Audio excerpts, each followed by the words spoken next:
mother like son. Joseph is very excellent Toastmaster.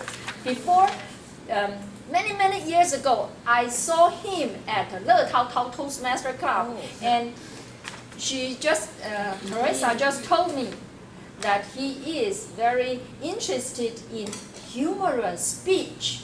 When she was only 3 or 4 grade student, elementary student, she is interested in doing that. So today I think she will be able to share what Teresa thought.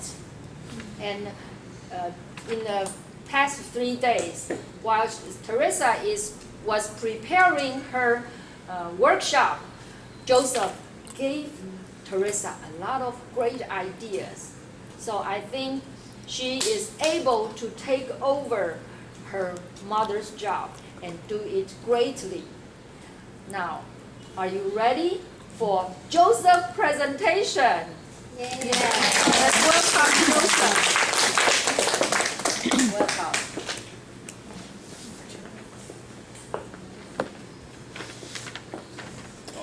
So I will get right into my topic, Decoding Humorous Speech Contest.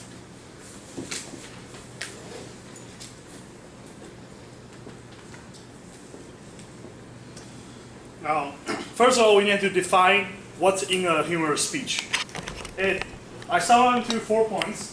A good humorous speech needs to have personal experience, needs to have humorous element, needs to have delivery skills, and value comes in.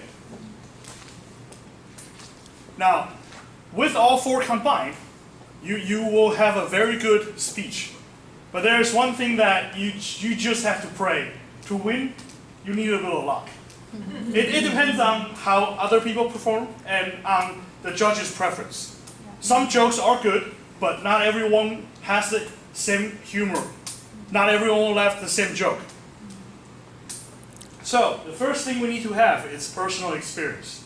Now, one thing that most people will ask is, well, I don't have good experiences, or my experience just not funny, right?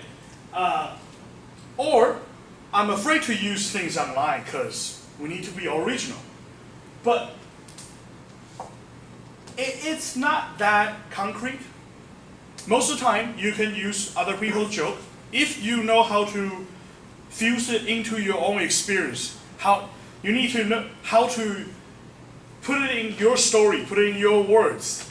Change some names. Don't always use Xiaoming. Don't always use Xiaohua. Use your friend's name. Now, obviously, comes experience, then you need those jokes in your experience. So, the biggest point, the hardest part to find is what's funny. Then we need to find what's your humorous elements. Now, here I come up with 10 types of jokes. Well, 10 types of jokes that people usually find funny. And I will go into each of them. Now, notice that most of them has a common, has something in common. A good joke needs to make people discover something new. Something that they had not thought before.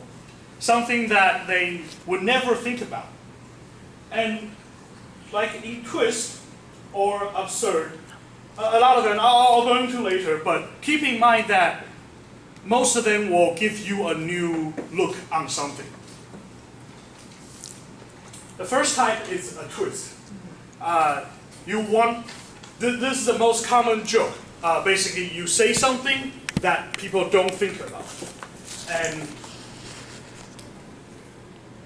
this is what Lin Zhongyi said. He said, I used to be a very 臭屁 era. Now, of course, when someone says this in a speech, you will then think he's going to say, but I'm not anymore. However, he said, I still am. Made it funny. Right? Yes. He broke that line of thought of people saying, I used to be bad, I am good now. But he said, I used to be bad, I am still bad. It's funny. Now, the second way to do this is by misleading people. Now, I put it in twist because it's somewhat similar. someone is possibly not 30 years old said she heard. Well, this one doesn't work in English, so allow me to say in Chinese. 我30岁的儿子 right? So it's a misleading telling people I am 30. Oh wait, no, it was my son. The third example I have here, it's the combination of misleading and a twist. So in Teresa's language, she described having a fight with her husband, and then at the end said, "Who's the winner?" And then obviously we all think it was her because she has a big ring, but the actual winner is the shop owner. Right. Here's another one. He began by explaining how there's a good part of his body that was hard and strong, and then when he gets older, it's now weak. Now, obviously, he was trying to mislead us by using, which I will explain later, another point, moderate sexual hint. When we just thought he was talking about sexually, he said it was his head. Yes. Now, when he revealed it, it was funny because we didn't think that way. We thought he meant something else. Now, I would explain moderate sexual hint later, but this is a very good joke because it has two elements in it. He used both sexual hint and a misleading. Now, here's another one.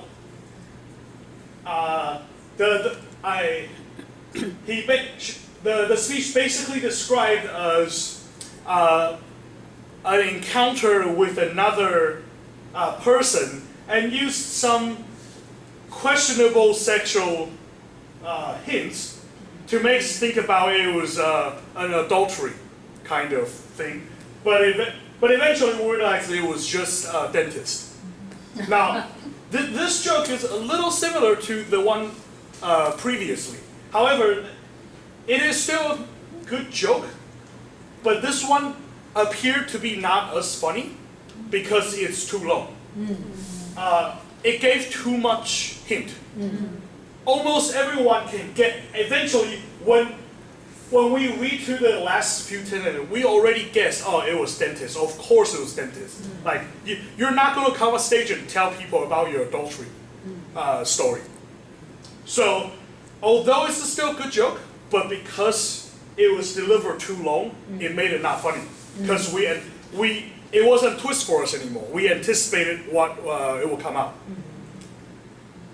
The second thing that could be funny is play on words, wordplay. Now, wordplay has a few subcategories. The first one is punt, 双关语. You want to use a word you want to use the same word, but the word in the context has two or more meanings. The first one I have is here. Marriage is a workshop.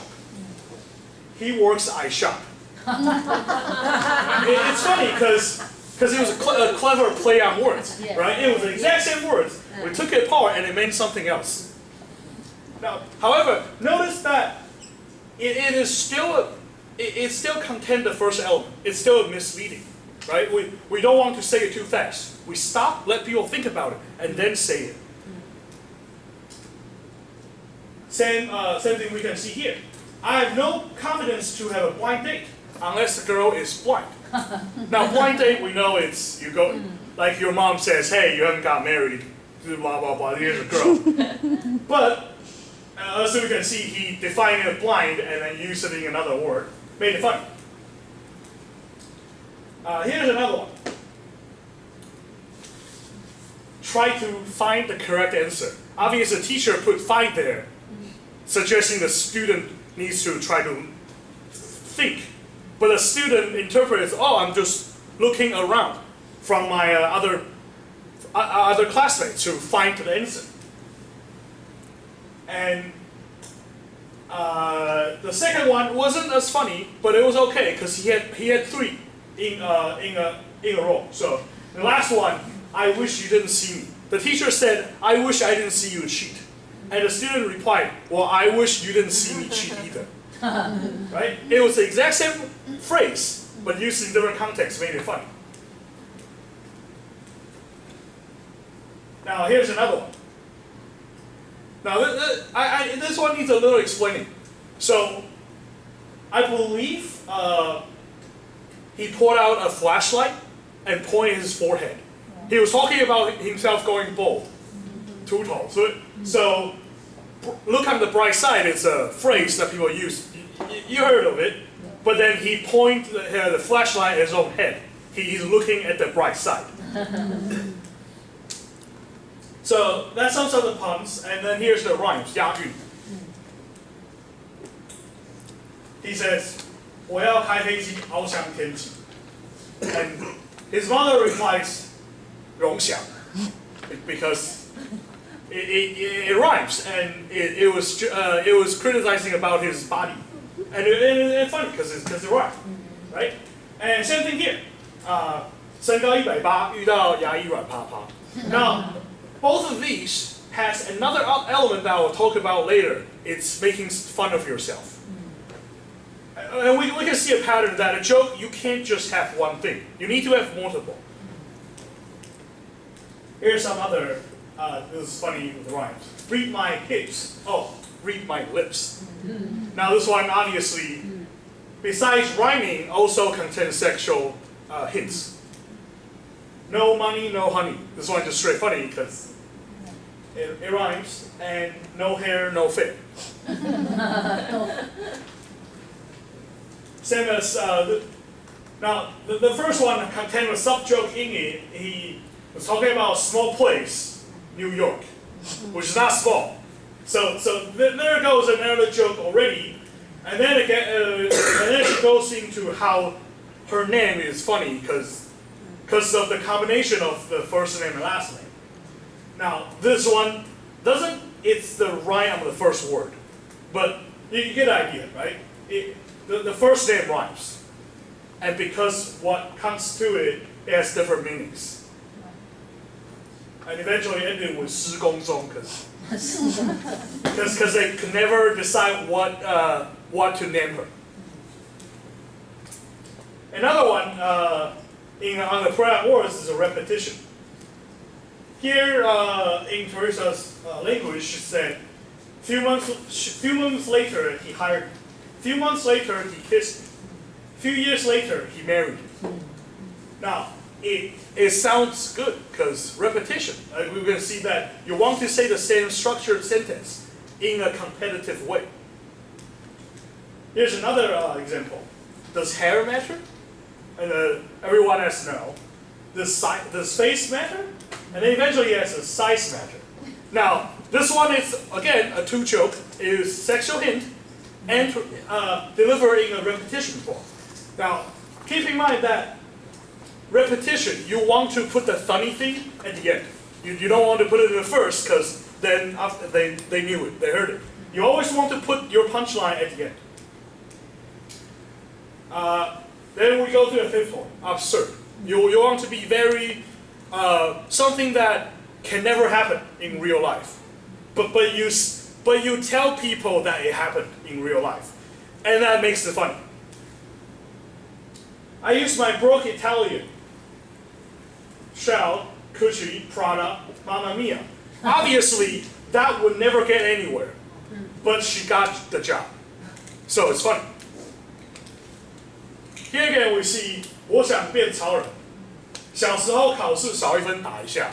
And we think, all right, whatever. 打满10分送一下。Now, that's impossible. But the way he said it, it was an experience. That made it funny.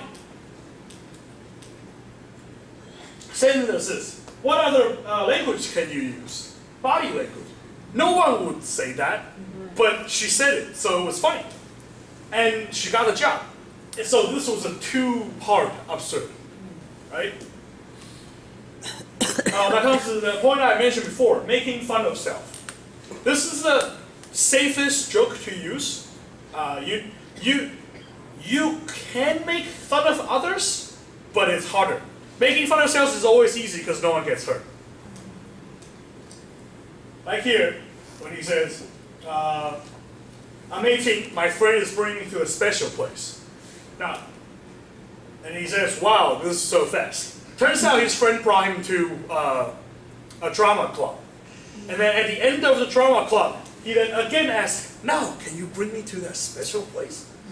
Obviously, this is also a sexual hint, but he's making fun of it. He made himself seems a little stupid in that sense, and that's funny. Another one is when he's talking about his career in my giraffe student, says he has the same build as me, and he says, "Sumo, I'm too skinny. Bodyguard, I'm too fat." Now, he's making fun of himself, the way his body is. Now, also, he delivered it in a repetition form, right? There's two. He then goes and say, "Well, my big belly blocks students from cheating. It's for the education of Taiwan."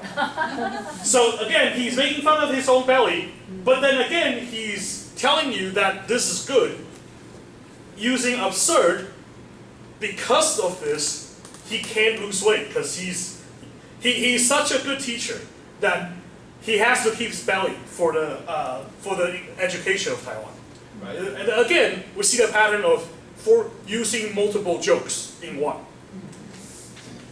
And here comes possibly the easiest one to come up with, because almost everyone will laugh at sexual hint jokes.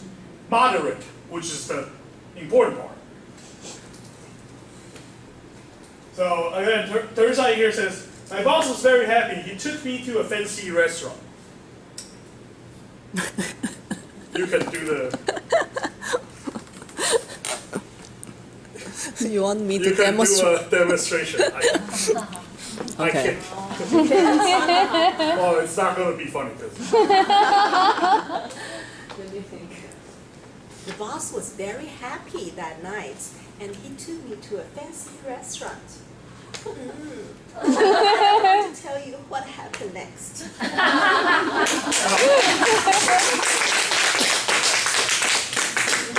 It's funny because we know what she tried to say.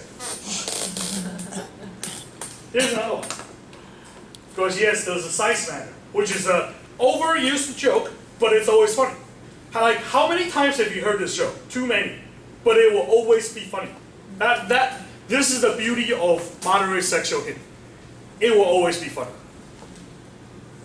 And then at the end of the thing, he says, "Does the other part of my body?" Obviously, he didn't want to mean this way, but then he looked down at his genitals, suggesting that size matters, which is not the point of his speech, making it contrast and funny. Here comes exaggeration. You want to be, this is sort of like absurd, but you want to describe something 200% or even more. Like here, 记得我1岁时抓周, and he paused. No one can remember when they're one. So it's exaggeration. Like he remembered when he was one. Another one. How can I be a loser after so many years of training from Toastmasters? When during an argument with us, like obviously no one would actually say this, but saying it out loud, it's exaggerated and it's funny. C5, body speaks. Now, here we can see that it was describing how the car is bad by saying the car is good. So there again, it's already a part, like, he's making fun of himself. And then he eventually says it's 国外婚礼的感觉 wedding, because exhaustion pipe hangs and makes clinking sound. Now, this is a use of exaggeration. However, when this was said, it wasn't as funny because the delivery has a problem. Which like, if you just saw a car drive by and you see the pipe hanging and someone beside you said, "Huh, that was like winning," It would be funny. Yeah. But because he described so long, made it not funny. It's still a good use of exaggeration. However, the delivery has some problem. Here comes one of the hardest one to do. It's interactions. Now, it needs a little context. So, in the speech that was given here, the speech, the guy on the stage has asked people to say "I really" a lot already. He keeps saying it, and then eventually, when at the end of the speech, when he asked what the audience would say, everyone understood that they would say "I do." And then he then used the response and said, "Well, it's not your kid." This is a little harder to understand, but like, it's not. You never want the audience to say the funny thing. You want their response, and then you give them something else funny. Like here. Same thing as here. See, the speaker said the 超级 already, and then asked people to say the 奶奶, because the name of the speech is 安杰丽娜的奶奶. So when she said 安杰丽娜的超级, everyone would know that she wants them to say 奶奶, and then finishing the joke of saying she's the super nanny. Now here again, because he had built up to tell people hair does not matter, face does not matter. Then he asked the size matter. Well, then again, I've already showed before that this is funny. But then he interacted with people, letting them be in the part of the joke. Now, it was not the no that's funny. It was the question that's funny. And then comes the one of the harder ones to do is improv. This one is a little harder, that is not required. It seems you need the right time. You need to be in the right. You need to be prepared, and it's a stroke of genius. Like what he did, why me here? During this speech, there was a theme for the context, and the theme of the context is fall forward. He fell and threw his wig out and said, "My wigs fall forward." So now the biggest problem. With all that in mind, those are the jokes, but why sometimes someone says this joke is funny. At least someone else says it's not funny. Delivery skills. How you deliver your joke is very important. Why is it important? Well, it affects how people react to it. With the exact same joke, but different deliveries, you will get different results. You first need to build up. You need to make people anticipate. You need to ask yourself, every time you think something is funny, you need to ask yourself, what's my punchline? Which sentence in this whole paragraph is going to make people laugh? It's your punchline, 笑点.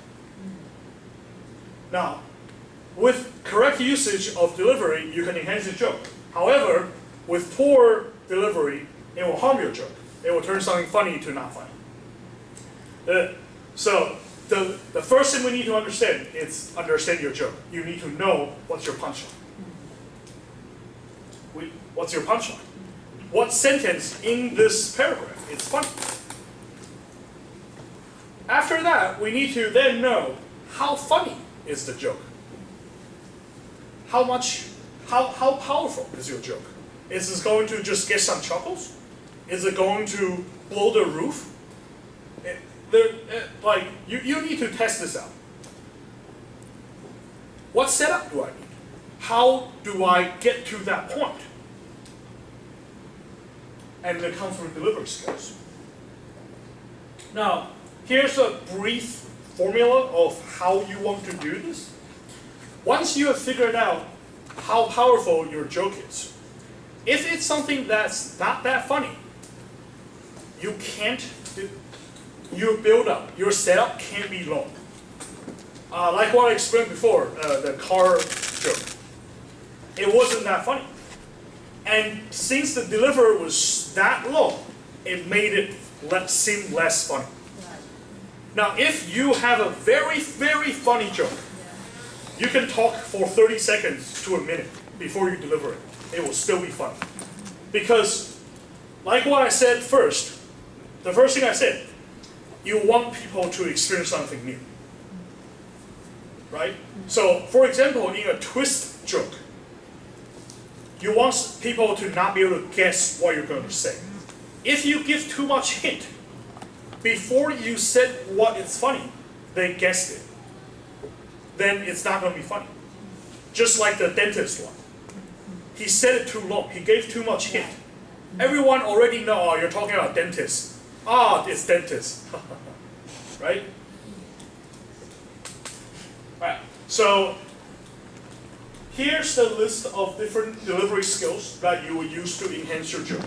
Speed, vocal variety, body language, facial expression, fluent, confident. Most important, we'll talk about later. Alright, so the first one is speed. Now, to use speed, there's two ways. You either want to pause or you want to rush. Generally, you want to pause right before you deliver your punchline.